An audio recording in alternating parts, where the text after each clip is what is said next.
SwayamPrabha. Digital India. Educated India.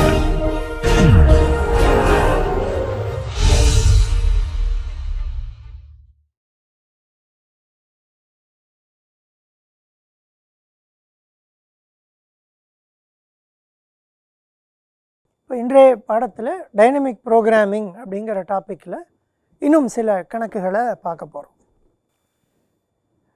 இதில் ஒரு சின்ன வித்தியாசத்தை நம்ம புரிஞ்சுக்கணும். டைனமிக் ப்ரோக்ராமிங்குக்கும் லீனியர் ப்ரோக்ராமிங்க்கும். லீனியர் ப்ரோக்ராமிங்கை பொறுத்தவரை முதல்ல நம்ம பார்த்தது நேரியல் நிரலாக்கம் அப்படிங்கிறது ஒரு விதமான கணக்கு, அதாவது linear objective function, constrains linear, அந்த மாதிரி ஒரு விதமான கணக்கை எவ்வளவு அழகான முறையிலையோ இல்லை சீக்கிரமாகவோ சால்வ் பண்ண முடியும் அப்படிங்கிறது அந்த டெப்த்தில் லீனியர் ப்ரோக்ராமிங்கை பார்த்தோம். டைனமிக் ப்ரோக்ராமிங்கில் நம்ம இது வரைக்கும் 2 கணக்குகள் பார்த்தோம். ரெண்டும் வித்தியாசமாக இருக்குது. இன்றைக்கி பார்க்க போகிறது இன்னொரு புது விதமான கணக்கு. ஸோ டைனமிக் ப்ரோக்ராமிங்கிறது ஒரே விதமான கணக்கை சால்வ் பண்ணுற ஒரு மெத்தட் அப்படின்னு எடுத்துக்க முடியாது. பல விதமான கணக்குகளை சால்வ் பண்ணுற ஒரு முறை. லீனியர் ப்ரோக்ராமிங் சாதாரணமாக ஒரே வகையான கணக்கை சால்வ் பண்ணுற ஒரு முறை. அந்த வித்தியாசத்தை நம்ம புரிஞ்சுக்கணும். இன்றைக்கி பார்க்க போகிறது எக்யூப்மெண்ட் ரீப்ளேஸ்மெண்ட் அப்படிங்கிறத கணக்கை எழுதிட்டு அப்புறமா எக்ஸ்பிளைன் பண்ணுறேன்.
சரி, இதுதான் கணக்கு. இப்போ கணக்கு என்னங்கிறத எக்ஸ்பிளைன் பண்ணிடுறேன். ஒரு எக்யூப்மெண்ட், உபகரணம் அப்படின்னு வச்சுக்கலாம், ஒரு மெஷின் அந்த மாதிரி ஒன்று. இப்போ அதை வைத்துக்கொண்டு ஒருத்தர் அந்த மெஷின் மூலமாக வேலை மற்றவர்களுக்கு செய்து கொடுத்து பணம் சம்பாதிக்கிறார் அப்படின்னு வச்சுப்போம். இப்போ அந்த மெஷின் எல்லா வாட்டியும் ஒரே மாதிரி இருக்காது. ஏதாவது ஒரு பீரியடில் அந்த மெஷின் மாற்ற வேண்டியிருக்கும். எப்போது மாற்றுவது அப்படிங்கிறது தான் இந்த கணக்கு சம்மந்தப்பட்டது. இதை ரொம்ப சிம்பிளாக வச்சுக்கணும் அப்படின்னு பார்த்தோன்னா, வருஷத்தில் ஒரு முறை நம்ம அந்த டெசிஷனை எடுக்க போகிறோம். இப்போ மாற்றணுமா இல்லை இப்போ இருக்கிற மிஷினை வச்சுட்டு இன்னொரு வருஷம் ஓட்டிட்டு அடுத்த வருஷம் யோசிக்கலாமா அப்படிங்கிறத டிசைட் பண்ணணும். ஸோ டெசிஷன் தெரிஞ்சுடுது. வைத்துக்கொள்வதா மாற்றுவதா, to keep or to replace. Keep வைத்துக்கொள்வது அப்படின்னு டிசைட் பண்ணியாச்சுனாக்க ஒரு வருஷம் கழித்து தான் நம்ம திருப்பி அந்த டெசிஷனை பற்றியே யோசிப்போம் இந்த கணக்கை பொறுத்த வரைக்கும். இப்போ அந்த எக்யூப்மெண்ட் புதுசாக இருந்ததுனாக்க சாதாரணமாக மாற்ற வேண்டான்றோம். பழசு ஆக ஆக மாற்ற வேண்டி வரும். ஆகவே அந்த எக்யூப்மெண்ட்டுடைய வயது, ஏஜ் ரொம்ப முக்கியமான ஒரு விஷயம். ஸோ இப்போ வருஷத்துக்கு ஒரு தடவை தான் நம்ம அந்த டெசிஷன் எடுக்கிறதுனால அந்த எக்யூப்மெண்ட்டுடைய வயது என்னங்கிறத முதல்ல 0 அல்லது 1 2 3 4 6. 0னா புது எக்யூப்மெண்ட், புது மெஷின் அப்படின்னு அர்த்தம். இப்போ ஒரு மெஷினின் வயது I ஆக இருந்து, இப்போ ஒரு வருடம் ஆன மெஷின் வயது 1னாக்க ஒரு வருஷம் ஆச்சு வாங்கி அப்படின்னு அர்த்தம். ஒரு வருடமான மெஷினாக இருந்தால் அதை இன்னொரு வருஷம் வைத்துக்கொண்டு அதில் வேலை செய்வதாக இருந்தால் 180 லாபம் கிடைக்கும். 15 மெயின்டைன் பண்ணுறதுக்கு செலவு பண்ண வேண்டியிருக்கும் அதுக்கு. இப்போ அதே மெஷினை நம்ம மாற்றிடலாம் அப்படின்னு நினைத்தோம்னாக்க அப்போ என்ன பண்ணுவோம், இருக்கிற மெஷினை விற்போம், விற்றுட்டு புது மெஷினை வாங்கணும். ஸோ இருக்கிற மெஷினை விற்கிறதோட பேர் சால்வேஜ் வேல்யூ அப்படின்னு பேர். ஸோ இது வந்து சால்வேஜ் வேல்யூ. ஸோ ஒரு வருடம் ஆன மெஷினை விற்றானாக்க 700 ரூபாய் கிடைக்கும். இப்போ புது மெஷினுடைய விலை என்ன? 800. 0 வயதுனாக்க புது மெஷின் அர்த்தம். ஸோ ஒரு புது மெஷின் எடுத்துட்டு அதை யூஸ் பண்ணால் 200 ரூபாய் கிடைக்கும். 10 ரூபாய் தான் மெயின்டெனன்ஸ் வேண்டியிருக்கும். அதை விற்றுட்டா 800. அப்போ புது மெஷினின் விலை 800 அப்படின்னு எடுத்துக்கணும் இந்த கணக்கை பொறுத்தவரை. இதுதான் கணக்கு. இப்போ நம்ம எதிர்பார்த்தபடி வயது மெஷினுக்கு வயது அதிகரிக்க அதிகரிக்க லாபம் குறைந்து கொண்டே வரும். மெயின்டைன் பண்ணுற காசு இன்க்ரீஸ் ஆகிட்டு போகும். அந்த மெஷினை விற்றா நமக்கு கிடைக்கிற சால்வேஜ் அப்படிங்கிறதும் குறைந்து கொண்டே வரும். இப்போ இதுக்கு எப்படி இதை சால்வ் பண்ண போகிறோம்னாக்க ஸ்டேட் எல்லாம் எழுதணும். முதல்ல ஸ்டேஜ் வந்து இயர், எத்தனை வருஷத்துக்கு நம்ம இந்த டிசைட் பண்ண போகிறோம் அப்படிங்கிறது வந்து stage year. State, decision variable, objective function, criterion of effectiveness, objective. இது வந்து மேக்ஸிமைஸ் ப்ராஃபிட், கையில் எவ்வளோ ஆர் ரெவென்யூ, எவ்வளோ பணம் வருமோ அதை மேக்ஸிமைஸ் பண்ணும், அதிகரிக்க வேண்டும். Decision variable is to keep or replace.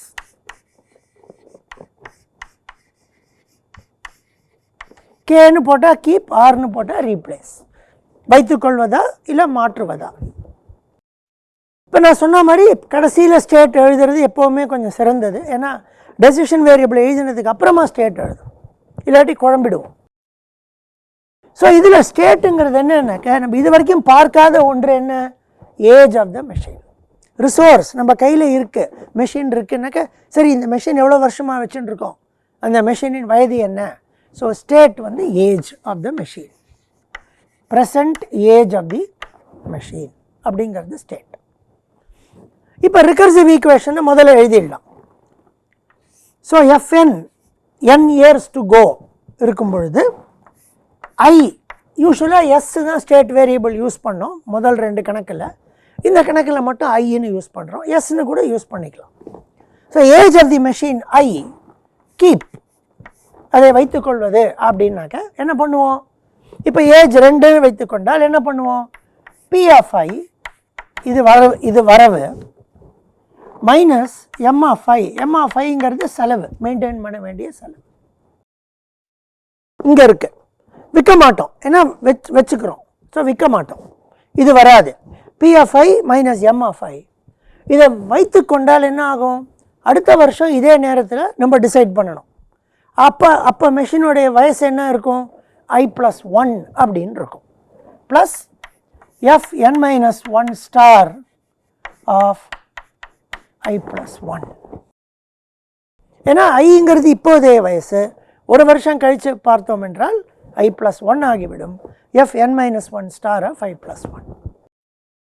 இதை Fn ஆஃப் ஐ ரீப்ளேஸ் அப்படின்னாக்க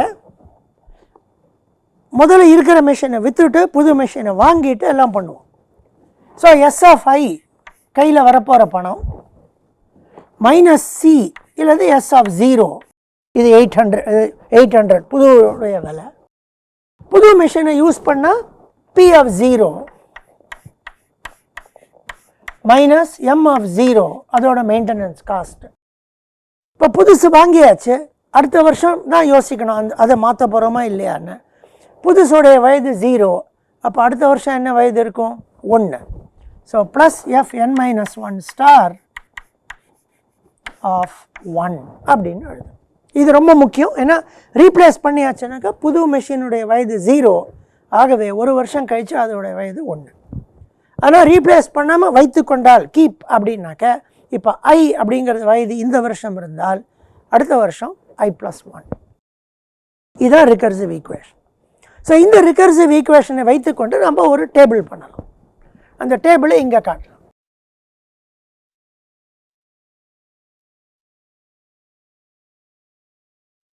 ஸோ இங்கே வந்து ஏஜ் ஆஃப் தி மெஷின் 0, 1, 2, 3, 4, 5, 6. இது n is equal to 1, one more stage to go. இது keep, இது replace. One more stage to go தான். So age 0 இருந்தால் P of I, ஏன்னா இது வராது, ரெண்டாவது ஸ்டேஜ்லேருந்து தான் இது வரும், இந்த -1 ஸ்டாருங்கிறது வரும். முதல் ஸ்டேஜில் இவ்வளோ தான், இதை பொறுத்த வரைக்கும் இவ்வளோ தான். ஸோ இப்போ என்ன பண்ணுவோம், 0னாக்கா P of 0 200, M of 0 10, so 190. இப்போ ரீப்ளேஸ் பண்ணுறோன்னாக்க இப்போ இதை கொஞ்சம் ஜாக்கிரதையாக பார்க்கணும். ஏற்கனவே நம்ம கையில் புது மெஷின் இருக்குது அப்படின்னு அர்த்தம், ஏன்னா ஏஜ் 0. இப்போ அதை போய் ரீப்ளேஸ் பண்ணுவோமா, சாதாரணமாக மாட்டோம். பட் ரீப்ளேஸ் பண்ணினால் என்ன ஆகும், இப்போ இருக்கிறது புது மெஷின்ங்கிறதுனால அதை 800 ருபீஸ்க்கு விற்றுட்டு இன்னொரு மெஷின் 800க்கு வாங்கிட்டு அது 0 கேன்சல் ஆகிடும். திருப்பி 200 - 10 190 இவ்வளோ தான் வரும். இப்போ மெஷினுடைய வயசு 1 அப்படின்னாக்க P of I - M of I 165. ஏன்னா P of I வந்து வரவு, M of I மெயின்டைன் பண்ணுறதுக்கு நம்ம பண்ணுற செலவு, ஆக 165. இதை ரீப்ளேஸ் பண்ணால் என்ன ஆகும், 700க்கு விற்போம், 800க்கு வாங்குவோம், -100, இது 190. So 190 - 100, this will become 90. இப்போ ஏஜ் 2 இருந்தானாக்க 160 லாபம், 20 மெயின்டெனன்ஸ், 140. இதை ரீப்ளேஸ் பண்ணால் 650க்கு இருக்கிற மிஷினை விற்போம், 800க்கு புதுசு வாங்குவோம், ஸோ -150. அதுக்கப்புறமா இந்த 190 வரும். So 190 - 150 is 40. ஏஜ் 3 இருந்தானா 150 - 27 123. 600க்கு விற்போம், 800க்கு வாங்குவோம், ஸோ 200 நஷ்டம், 190 லாபம், -10. 4 வயசுனா 130 - 35 95. விற்கிறது 550, ஸோ -350 -250 நஷ்டம் ஆர் செலவு, வரவு 190, ஸோ -60. 5 வயசுனாக்க 120 - 45 75. விற்கிறது 500க்கு விற்போம், ஸோ -300, வருது 190 -110. 6னாக்க 45, திருப்பி 500க்கு தான் விற்போம், ஸோ 300 எக்ஸ்ட்ரா செலவு, வரவு 190 -110. ஸோ இப்போ one more stage to go. ஒரு வருஷம் தான் நம்ம இந்த விஷயத்தை பற்றி யோசிக்க போகிறோம். அப்போது மெஷினுடைய வயது 2ஆக இருந்தால் என்ன பண்ணணும், இது ரெண்டையும் பார்க்கணும். கீப், இதான் பெஸ்ட்டு, ரீப்ளேஸ் பண்ண வேணாம். எல்லா இதுக்குமே பார்த்தானாக்க வச்சுக்கிறது தான் பெட்டர், ரீப்ளேஸ் பண்ணுறதுல லாபம் இல்லை அப்படிங்கிற ஒரு சூழ்நிலை வந்துடுது. இப்போ n = 2, கீப், ரீப்ளேஸ்.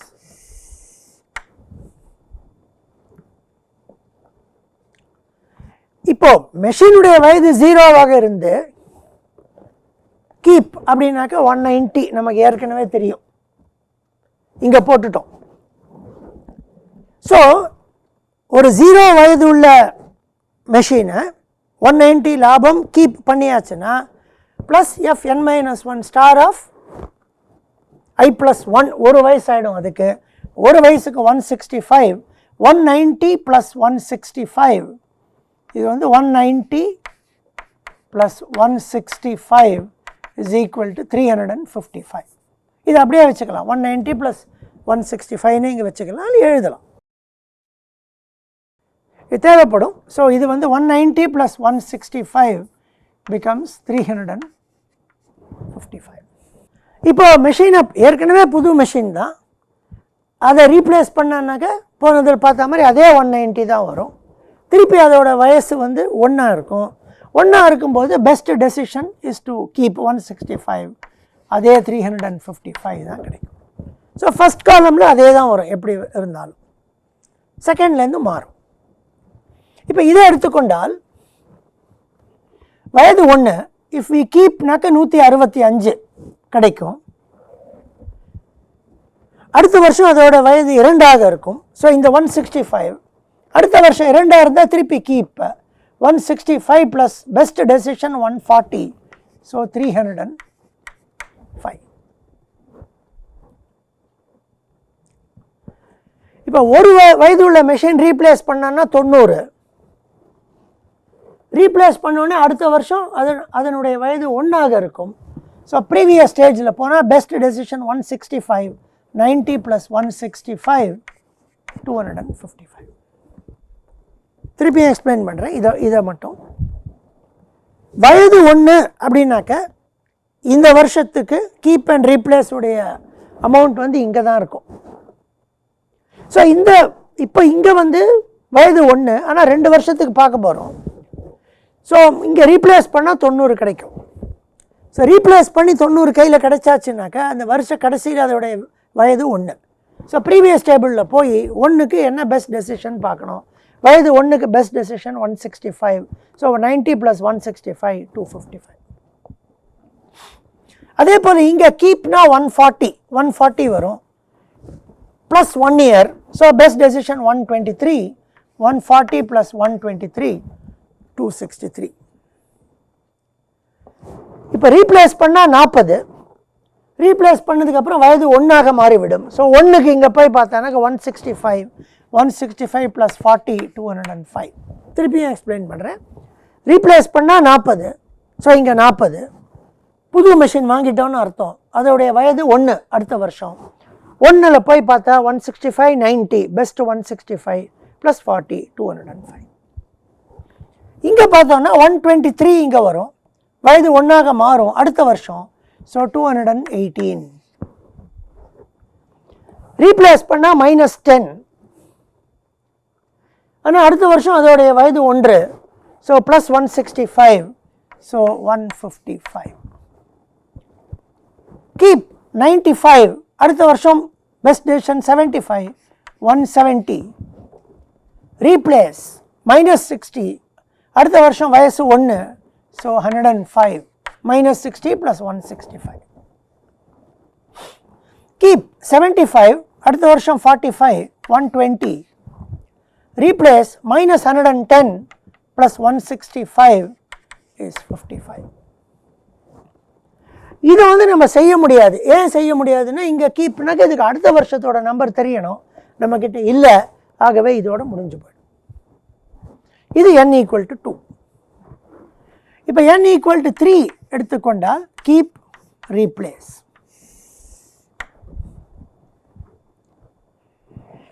வழக்கம் போல் கீப் 190. அடுத்த வருஷம் அதோட வயசு 1. ஸோ இங்கே பெஸ்ட் டெசிஷன் 305. So 305 plus 190 495. ரீப்ளேஸ்க்கு அதே தான் வரும். முதல் இதில் அதே தான் வரும் 190. திருப்பி அதோட வயது 1. So 305 plus 190 495. இதில் கீப் 165. அதோட வயது 1ஆக அதிகரிக்கும். Best 263. So 263 plus 165 is 428. Replace 90. அடுத்த வருஷம் அதோடைய வயது 1ஆக இருக்கும். 305 315. இங்கே கீப் 140. அதோடைய வயசு 1 அதிகரிக்கும். So 218 plus 140 358. ரீப்ளேஸ் 40. அடுத்த வருஷம் அதோட வயது 1ஆக இருக்கும். So 305 plus 40 345. கீப் 123. அடுத்த வருஷம் ஒரு வயது அதிகமாக இருக்கும். ஸோ ப்ரீவியஸ் டேபிளில் போய் பார்க்கணும். 123 ப்ளஸ் 170 293. ரீப்ளேஸ் -10.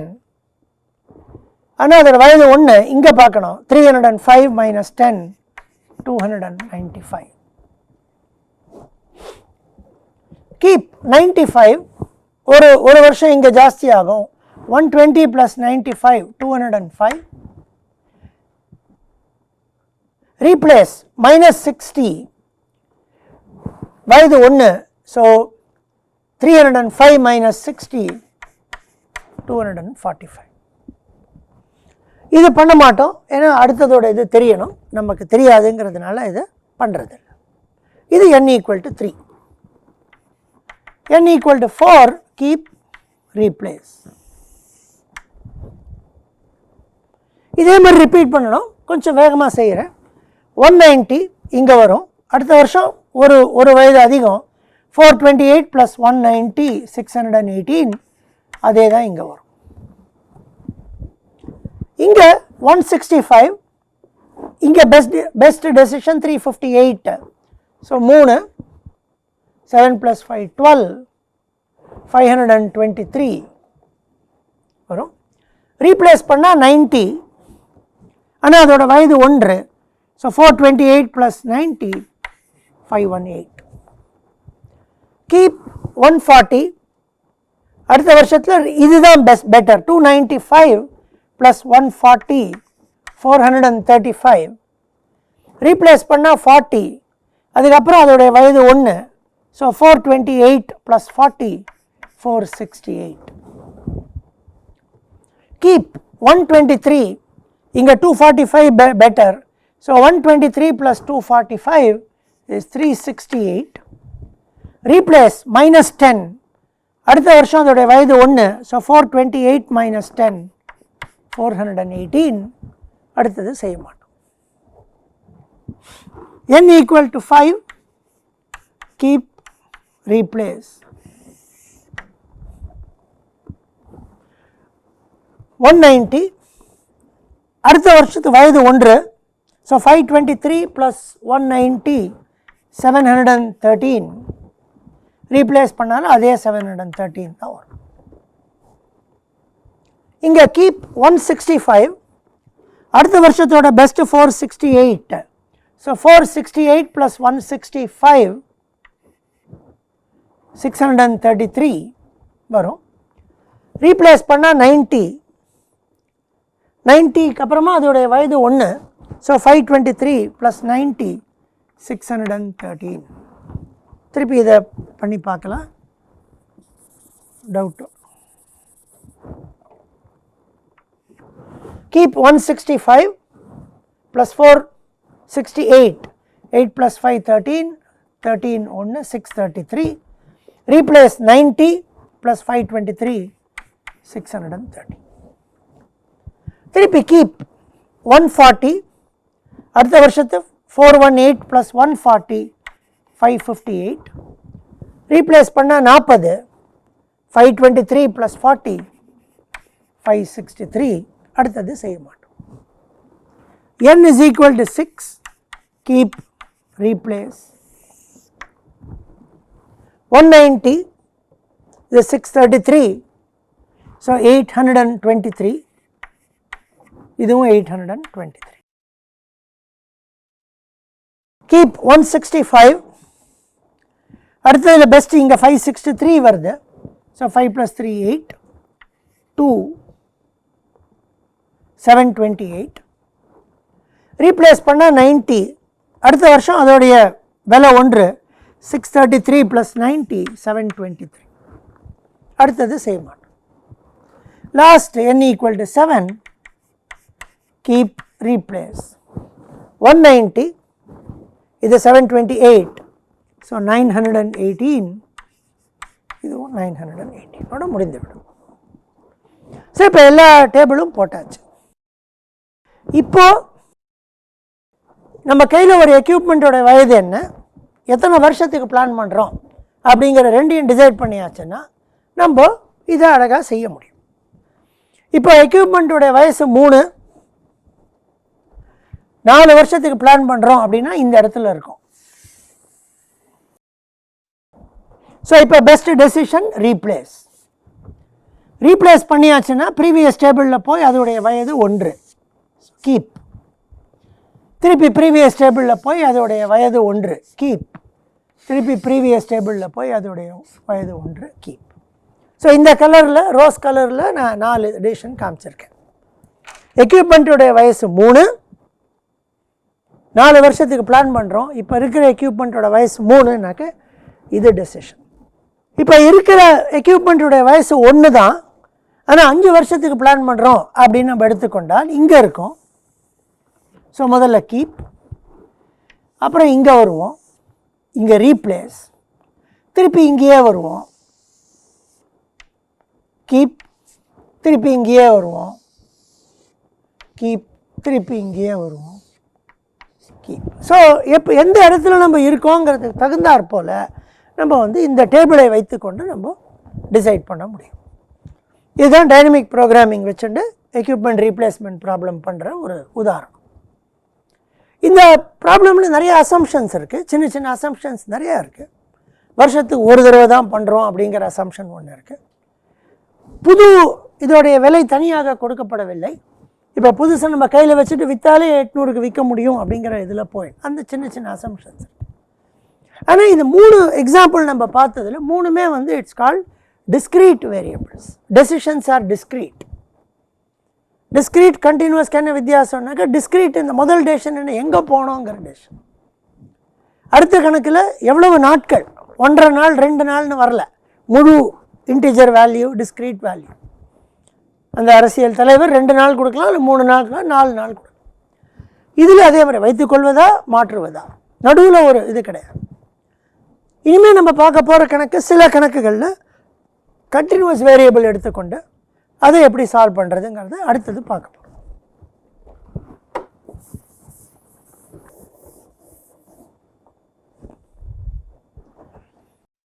இப்போ ஒரு சிம்பிளான கணக்கு ஒன்று எடுத்துக்கொண்டு அதை எப்படி டைனமிக் ப்ரோக்ராமிங் வழியாக கண்டினியூஸ் வேரியபிள்ஸ் வச்சு சால்வ் பண்ணுறதுங்கிறத பண்ண போகிறோம். ஸோ கணக்கு வந்து ரொம்ப சிம்பிளானது. Minimise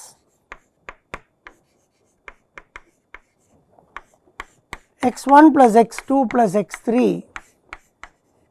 subject to x1, x2, x3 equal to 27. இவ்வளோ தான் போடுறோம். இல்லை x1, x2, x3 greater than or equal to 0 அப்படிங்கிறதையும் எடுத்துக்கொள்ளலாம். இப்போ இந்த கணக்கு நம்ம சாதாரணமாக நம்ம மேத்ஸில் இன்ட்ரெஸ்டடாக இருக்கிறதெல்லாம் பார்த்தோம்னாக்கா ஆன்சர் வந்து 3 3 3 9 வரும். பெருக்கினா 27, 3 + 3 + 3 வரும். இப்போ வேறு ஏதாவது எடுத்துக்கொண்டோன்னு ஒரு உதாரணத்துக்கு எடுத்துக்கொண்டால் இது வந்து 54, இது ஹாஃப், இது 1 அப்படின்னு எடுத்துட்டா கூட 27 தான் கிடைக்கும். ஆனால் கூட்டினா 9க்கு மேலே வந்துடும். ஸோ எந்த ஒரு இதை எடுத்துட்டாலும் அந்த 9 தான் மினிமம் வரும் இந்த கணக்கை பொறுத்த வரைக்கும். இதை வரது எப்படி டைனமிக் ப்ரோக்ராமிங் வழியாக அதை கொண்டு வருதுங்கிறத பார்க்கலாம். இது வந்து கண்டினியூஸ் வேரியபிள். இப்போ இது வந்து ஹாஃப் எடுத்துக்கலாம், 1.2 எந்த மாதிரி வேல்யூ வேணால் எடுத்துக்கலாம். இது ஒரு கண்டினியூஸ் வேரியபிள். இப்போ இதுக்கு ஸ்டேட் எல்லாம் எழுதுவோம். ஸ்டேஜ் இந்த மாதிரி கணக்குகள் வரும்போது டைனமிக் ப்ரோக்ராமிங்கில் சால்வ் பண்ணும்போது எப்போவுமே ஒரு ஸ்டேஜில் ஒரு வேரியபிளுக்கு சால்வ் பண்ணுற மாதிரி கணக்குகளை தான் நம்ம இப்போ பார்க்க போகிறோம். ஆக 3 வேரியபிள் இருக்கிறதுனால ஸ்டேஜ் வந்து வேரியபிள். ஒரு variable at a time solve பண்ண போகிறோம். ஸ்டேஜ் வந்து வேரியபிள். வழக்கம் போல் ஸ்டேட்டை வந்து கடைசியில் எழுதலாம். டெசிஷன் வேரியபிள் வந்து values of x1, x2, x3. x1, x2, x3க்கு என்ன மதிப்பு வேல்யூ வரப்போகிறதோ அதுதான் decision variable. Objective function minimise, குறைத்தல், minimise z equal to x1 + x2 + x3. இப்போ இந்த கன்ஸ்டன்ட்டை இந்த ப்ராப்ளத்தை பொறுத்த வரைக்கும் ஸ்டேட் வந்து இது ஈக்குவேஷன் தான் கொடுத்துருக்கோமே ஒழிய இது என்னன்னு நம்ம சொல்லலை. இந்த 27ங்கிறது 27 ரூபாயா அல்லது 27 கிலோ ஆஃப் ரைஸா, இல்லை என்னன்னு நம்ம சொல்லலை. ஆக இது ஒன்றுமே சொல்லாததுனால ஜென்ரலாக இந்த இடத்துல ரிசோர்ஸ் அவைலபிள், கையிருப்பு எவ்வளவு, கையில் எவ்வளவு இருக்கோ அதுதான். ஸோ ரிசோர்ஸ் அவைலபிள் அப்படிங்கிற இதில் எழுதிடலாம். இப்போ 3 ஸ்டேஜாக சால்வ் பண்ண போகிறோம். So n is equal to 1, one more stage to go.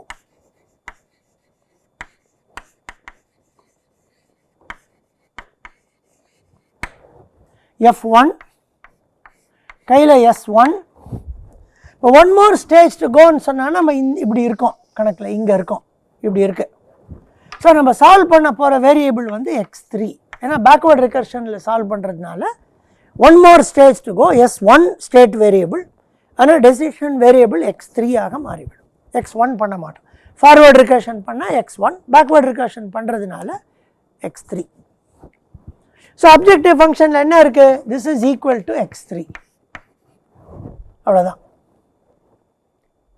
So best value என்ன? f1 ஸ்டார் கையில் S1 இருக்கும் பட்சத்தில் minimum maximum minimum of x3, x3யோட விலை மினிமம் இருக்கணும், பண்ணணும். Subject to x3 is equal to S1, x3 greater than or equal to 0. இந்த இடத்துல வந்து நான் ஒரு சின்ன விஷயத்தை உங்களுக்கு எக்ஸ்பிளைன் பண்ணோம். S1ங்கிறது என்ன? இப்போ இந்த 27ன்னு ஒன்று இருக்குதுன்னு வைத்துக்கொள்வோம். இங்கே இருக்கிறதுனால நம்ம என்ன பண்ணுறோன்னா x1 x2 ரெண்டுக்குமே நம்ம வேல்யூ கொடுத்தாச்சு. கொடுத்துட்டு பாக்கி வேல்யூ தான் S1 நம்ம கையில் இருக்குது. ஆனால் இந்த பாக்கிங்கிறது மீதம் இருப்பது அப்படின்னு சொல்லும்போது சாதாரணமாக அலோகேஷனில் என்ன பண்ணுவோம்? கையில் 10 ரூபா இருக்குது, 3 ரூபா கொடுத்தாச்சு அப்படின்னா பாக்கி எவ்வளோ இருக்குது? 7 ரூபா இருக்குது. சப்ட்ராக்ட் பண்ணுவோம். இங்கே சப்ட்ராக்ட் பண்ண முடியாது, ஏன்னா கன்ஸ்டன்ட் வந்து ப்ராடக்ட் டைப். ஸோ இங்கே கையில் இருக்கிறது 27/x1 x2, அதுதான் கையில் இருக்குது. அதை நம்ம ஞாபகம் வச்சுக்கணும். அது ஒன்று.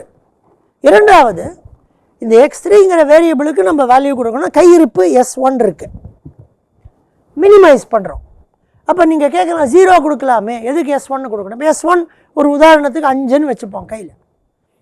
இப்போ நான் என்ன சொல்கிறேன்? சப்ஜெக்ட் x3 ஈக்குவல் டு S1ன்னு சொல்கிறேன். அப்போ கையில் என்னெல்லாம் இருக்கோ அதை வந்து கொடுத்தாகணும் அப்படின்னு சொல்கிறேன். இப்போ மினிமைஸ் பண்ணும்போது நீங்கள் 0 கொடுக்கலாமேன்னு கேள்வி கேட்கலாம். அதுக்கு பதில் என்னன்னாக்க, இந்த கன்ஸ்டன்ட் ஈக்குவேஷனாக இருப்பதால் இந்த இடத்துல சால்வ் பண்ணும்போது கையில் என்ன மிஞ்சி இருக்கோ எல்லாத்தையும் x3க்கு கொடுத்தாக வேண்டும். அப்போ தான் அது ஈக்குவேஷனாக இருக்கும். கையில் மிஞ்சி 5 இருக்கும்போது x3க்கு 1 கொடுத்துட்டோன்னாக்க இன்இக்வாலிட்டியாக மாறி போயிடும். இந்த ஈக்குவேஷன் சாட்டிஸ்ஃபை ஆகாது. ஆகவே ஈக்குவேஷன் இருக்கிற ப்ராப்ளம்ஸ் எல்லாத்துலேயும் இந்த ஸ்டேஜில் வரும்போது என்ன ஸ்டேட் வேரியபிள் கையில் இருக்கோ அது அப்படியே டெசிஷன் வேரியபிளுக்கு போகும். இதை ஞாபகம் வச்சுக்கணும். ஸோ அதனால் x3 is equal to S1, x3 greater than equal to 0. So f1 star of S1 is equal to S1 at x3 is equal to S1. ஏன்னா x3 போட்டோம், x3 S1ங்கிற வேல்யூ எடுக்கிறது. ஆகவே S3 is equal to S1. இப்போ n equal to 2, 2 more stages to go.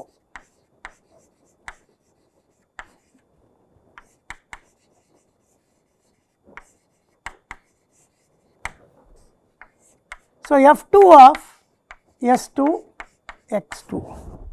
So இப்போ கணக்கை பொறுத்த வரைக்கும் நம்ம இந்த இடத்துல இருக்கோம். 2 வேரியபிள், ஆனால் இந்த வேரியபிள் தான் இப்போ சால்வ் பண்ண போகிறோம். இங்கேருந்து வர போகிறது, இங்கேருந்து இதுக்கு கொடுக்க போகிறோம். So this is equal to x2 plus S2 கையில் இருக்குது, x2 வேல்யூ கொடுத்தாச்சு. பாக்கி இந்த பிகாஸ் இது வந்து ப்ராடக்டாக இருக்கிறதுனால S2/x2 அப்படிங்கிறது தான் மிஞ்சும். அதாவது இங்கே ஈக்குவல் டு S2, x2 கொடுத்துட்டோம். x3 is equal to S2, x2 கொடுத்தாச்சு. பாக்கி இருக்கிறது S2/x2 plus f1 star of S2/x2. மறுபடியும் சொல்கிறேன், ஸ்டேட் வேரியபிள் S2. ஸோ கையில் S2 இருக்குது, 27 x1 கொடுத்தது போக பாக்கினா சப்ட்ராக்ஷன் கிடையாது, 27/x1 வரும். ஸோ S2 கையில் இருக்குது, அதில் x2 கொடுத்ததுனால இதுக்கு செல்ல வேண்டிய S1 ஆனது S2/x2 ஆக இருக்கும். அதுதான் இங்கே போட்டிருக்கேன். So f2 star of S2 is equal to x2 plus, இங்கே f1 star of S1 is equal to S1. So f1 star of S2/x2 is equal to S2/x2. இது minimize x2 plus x2 subject to x2 greater than or equal to 0. x2 less than or equal to s2 னு வராது, ஏன்னா இது வந்து subtraction கிடையாது, division, அதனால் வராது, இவ்வளோ தான் இருக்கும்.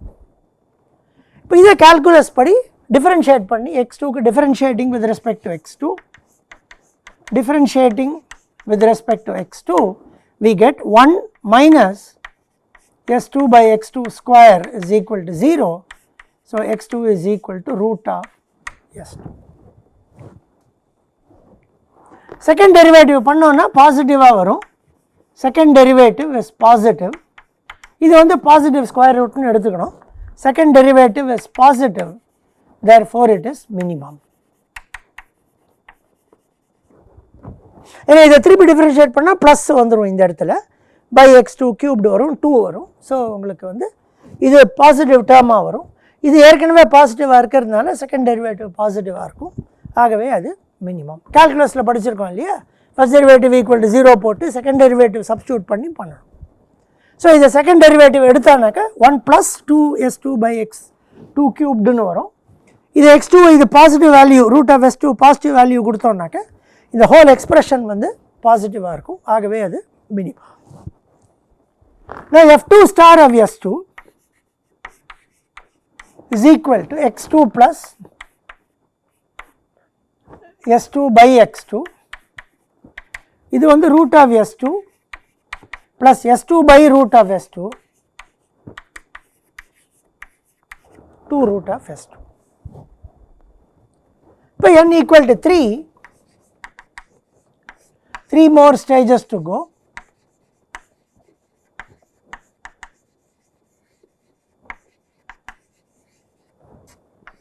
F3 கையில் 27 x1 is equal to x1 plus F2 star of 27 by x1. ஏன்னா இங்கே கையில் இங்கே வந்துட்டோம், இப்போ கணக்கை பொறுத்த வரைக்கும் இங்கே வந்துட்டோம். 27 x1 கொடுத்தாச்சுன்னா 27 by x1 அங்கே போகும். ஸோ F3 ஸ்டார் ஆஃப் 27 கையில் 27 இருக்கு இல்லையா, ஆரம்ப கடைசி ஸ்டேஜுக்கு வந்தாச்சு, ஆக இங்கே என்ன ரிசோர்ஸ் இருக்கோ அது கையில் வந்துடும். F3 star of 27 is equal to x1 plus, minimize x1 plus F2 star of s2 is 2 root s2, so 2 root 27 by x1. So திருப்பி differentiate பண்ணி, differentiate with respect to x1 and set it equal to 0 gives 1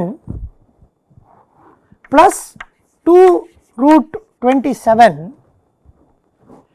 இந்த root x1 1 by root x1 ங்கிறது x1 to the power minus half, so minus half x1 to the power minus 3 by 2 equal to 0 அப்படின்னு வரும். இது ரெண்டும் cancel ஆகிடும். So root of 27, so இது ரெண்டும் இது கேன்சல் ஆகிடும். So 1 minus root of 27 x1 to the power minus 3 by 2 is equal to 0. So 1 வந்து இப்படி போகும், இந்த பக்கம் 1 போகும், இது வந்து 1 by x1 to the power minus 3 by 2 ஆகும். So this will become x1 to the power 3 by 2 is equal to root of 27 to the power 1 by 2. இதிலிருந்து x1 cubed is equal to 27, so x1 star is equal to 3. திருப்பி second derivative எடுத்தோம்னாக்க இந்த term போயிடும், இங்கே minus இருக்குது, ஆனால் இது minus 3 by 2 into x1 to the power minus 5 by 2 னு வரும். ஸோ ப்ளஸ் டேர்ம் ஆகிடும். So again second derivative is positive, indicating minimum.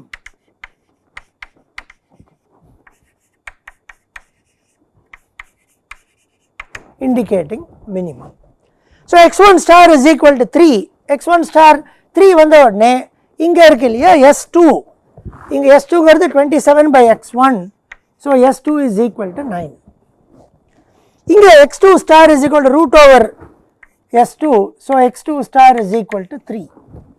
So s1 will be equal to 3 and x3 star will be equal to 3, so z is equal to 9. இங்கே objective function value f3 star of 27 is equal to 3 plus 2 root 27 by 3 is 9. So இந்த simple கணக்கு தான், ஆனால் dynamic ப்ரோக்ராமிங்கை வைத்துக்கொண்டு solve பண்ணும்போது ரொம்ப அழகாக solve பண்ண முடியாது. இதில் நாம் தெரிந்து கொண்டது என்னன்னு பார்த்தோம்னாக்கா, ஒரு ஸ்டேஜில் ஒரு வேரியபிளுக்கு சால்வ் பண்ணுவோம், அது ஒன்று. ரெண்டு, இது நான் லீனியராக இருக்கிறதுனால கால்குலஸ் ஒரு வேரியபிள் சால்வ் பண்ணுறதுனால டைரக்ட் டிஃப்ரென்சியேஷன் வந்துடும். ஸோ கால்குலஸ் முறையில் வச்சு சால்வ் பண்ணிடலாம். ஈக்குவேஷனாக வந்தால் இந்த முதல் ஸ்டேஜில் என்ன கையில் இருக்கோ எல்லாத்தையுமே அந்த வேரியபிளுக்கு நாம் கொடுத்தாக வேண்டும் அப்படிங்கிறத நம்ம ஞாபகம் வச்சு இந்த 3 விஷயங்களை இதை புரிந்து கொண்டோம். ஒரு கன்ஸ்ட்ரெயின்ட் சால்வ் பண்ணலாம், 3 ஸ்டேஜில் சால்வ் பண்ணலாம். இப்போ இன்னொரு கணக்கை எடுத்துக்கொண்டு போடலாம், அது கொஞ்சம் வேறு மாதிரியான கணக்கு, அதை இப்போ சால்வ் பண்ணி பார்க்கலாம். ஸோ இந்த கணக்கு வந்து 2 காரணங்களுக்காக நம்ம பார்க்க போகிறோம். ஒன்று, இந்த இன்இக்வாலிட்டி வந்தால் என்ன பண்ணுறது அப்படிங்கிறதுக்காக பார்க்க போகிறோம். இரண்டாவது, மேக்ஸிமைசேஷன் வரும்போது பார்க்க போகிறோம். மூன்றாவது, இந்த ப்ராடக்ட் டேர்ம் இருக்கிறதுனால, இங்கே plus term and product term இருக்கிறதுனால சில சங்கடங்கள் உண்டாகும். அதை நம்ம எப்படி பண்ணுறதுங்கிறத தீர்வை பண்ணுறதுங்கிறதையும் பார்க்க போகிறோம். ஸோ இப்போ எழுதினோன்னாக்க n = 1, one more stage to go.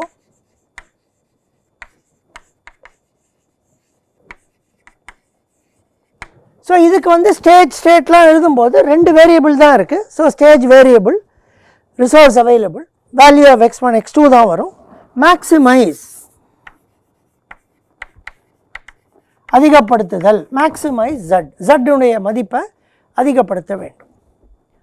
So n = 1, one more stage to go அப்படின்னு பண்ணானாக்க இந்த இடத்துல நம்ம f1 of s1 x2 அப்படின்னு எழுதும்போது இது 3x2 ப்ளஸ் x1 x2 அப்படின்னு வந்துடும். ஸோ இப்படி வரும்போது சால்வ் பண்ண முடியாது, ஏன்னா 2 வேரியபிள் வந்துடுது. நம்ம ஒரு வேரியபிள் தான் ஒரு ஸ்டேஜில் சால்வ் பண்ணுறோம்.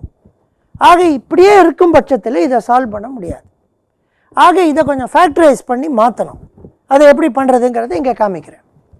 So 2x1 plus 3x2 plus x1 x2 is equal to 2 into x1, இங்கேருந்து இங்கே வந்து x1 into 2 plus x2 plus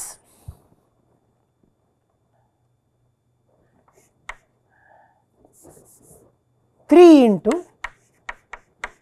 2 plus x2 minus 6 அப்படின்னு வரும். ஏன்னா இந்த 3x2 வந்து 3x2 6 minus 6. ஸோ இது வந்து x1 plus 3 into x2 plus 2 minus 6ன்னு வரும். அந்த மைனஸ் 6ங்கிறத நம்ம அப்புறம் எடுத்துக்கலாம். ஆக இதை வந்து x1 plus 3 into x2 plus 2 அப்படின்னு போட்டுடலாம். அப்புறம் அந்த மைனஸ் 6 நம்ம பின்னாடி சப்ட்ராக்ட் பண்ணிக்கலாம். ஸோ இதை செய்யும்போது இங்கே வந்து x2 இருக்கும்பொழுது x2 plus 2 அப்படின்னு வந்துடும். அதுக்கு மேலே வேறு ஒன்றும் இது இல்லை. So f1 star of s1 is equal to maximize x2 plus 2. இந்த கன்ஸ்ட்ரெயின்ட் வந்து இப்போ 2ல் s1 கையில் இருக்குது, x2 கொடுக்கணும், ஆனால் இன்இக்வாலிட்டி.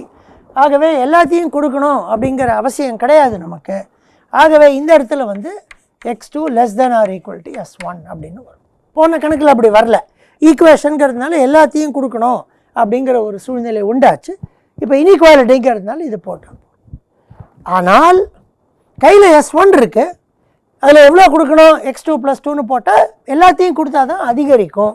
ஸோ இந்த கணக்கை பொறுத்த வரைக்கும் f1 star of s1 is equal to s1 plus 2 subject to x2 star is equal to s1. இப்போவும் கையில் இருக்கிறது எல்லாத்தையும் s1க்கு கொடுத்து விடு அப்படின்னு வந்துடும். இப்போ லாஸ்ட் பண்ணிடலாம். n equal to 2, 2 more stages to go.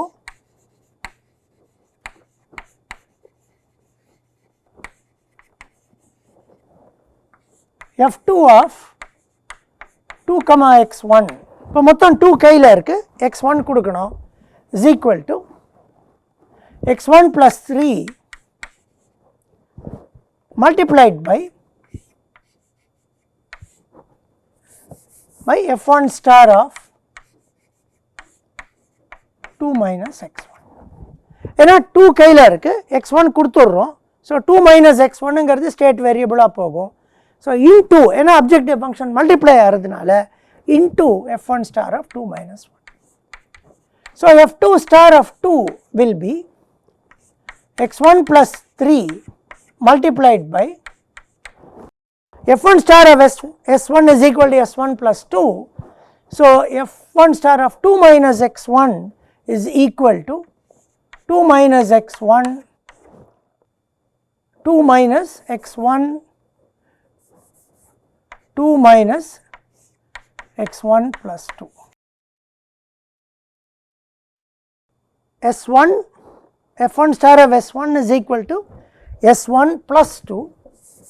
So f1 star of s1 is 2 minus x1 plus 2.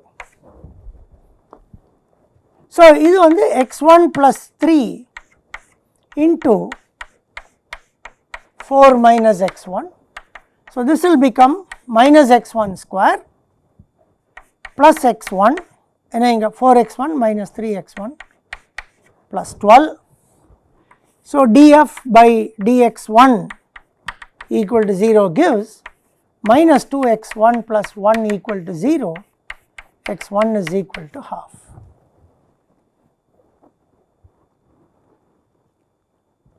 இதோட செகண்ட் டெரிவேட்டிவ் எடுத்து பார்க்கணும். Second derivative is equal to இங்கே இதுதான் வரும், மைனஸ் x1 ஸ்கொயர் இருக்கிறதுனால minus 2x1 வரும். At half this will be negative, indicating maximum.